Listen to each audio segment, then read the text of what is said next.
సామెతలు 12వ అధ్యాయం.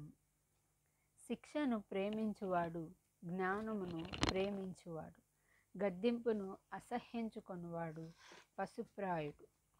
సత్పురుషునికి యెహోవా కటాక్షము చూపును, దురాలోచనలు గలవాడు నేరస్తుడని ఆయన తీర్పు తీర్చును. భక్తిహీనత వలన ఎవరునూ స్థిరపరచబడరు, నీతిమంతుల వేరు కదలదు. యోగ్యురాలు తన పెనిమిటికి కిరీటం, సిగ్గు తెచ్చునది వాని ఎముకలకు కుళ్ళు.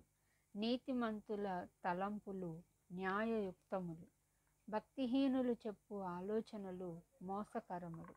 భక్తిహీనుల మాటలు నరహత్య చేయ పొంచు వారి వంటివి.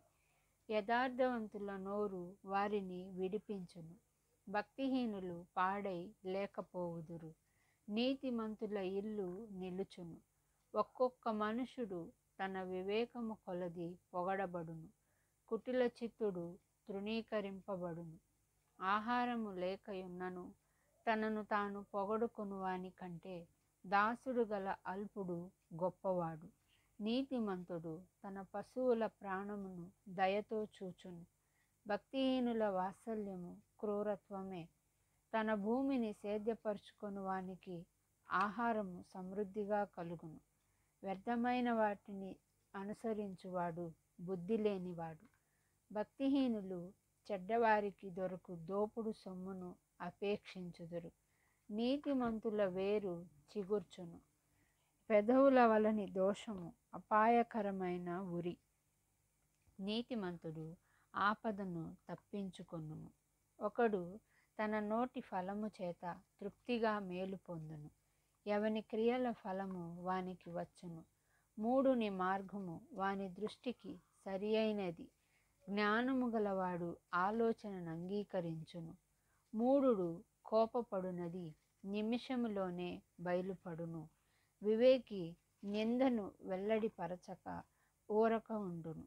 సత్యవాద ప్రియుడు నీతిగల మాటలు పలుకును, కూట సాక్షి మోసపు మాటలు చెప్పును. కత్తిపోటు వంటి మాటలు పలుకువారు కలరు. జ్ఞానుల నాలుక ఆరోగ్యదాయకము, నిజమాడు పెదవులు నిత్యము స్థిరమై ఉండును. అబద్ధమాడు నాలుక క్షణమాత్రమే ఉండును. కీడు కల్పించు వారి హృదయంలో మోసము కలదు.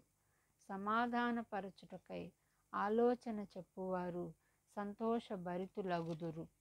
నీతిమంతునికి ఏ ఆపదయు సంభవింపదు, భక్తిహీనులు కీడుతో నిండియుందురు. అబద్ధమాడు పెదవులు యెహోవాకు హేయములు, సత్యవర్తనులు ఆయనకిష్టులు. వివేకి అయినవాడు తన విద్యను దాచిపెట్టును, అవివేక హృదయులు తమ మూఢత్వము వెల్లడి చేయుదురు. శ్రద్ధగా పనిచేయువారు ఏలుబడి చేయుదురు. సోమరులు వెట్టి పనులు చేయవలసి వచ్చును. ఒకని హృదయములోని విచారము దాన్ని కృంగచేయును, దయగల మాట దాన్ని సంతోషపెట్టును. నీతిమంతుడు తన పొరుగువానికి దారి చూపును, భక్తిహీనుల ప్రవర్తన వారిని దారి తప్పించును.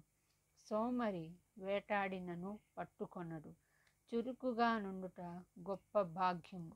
నీతి మార్గమునందు జీవము కలదు, దాని త్రోవలో మరణమే లేదు.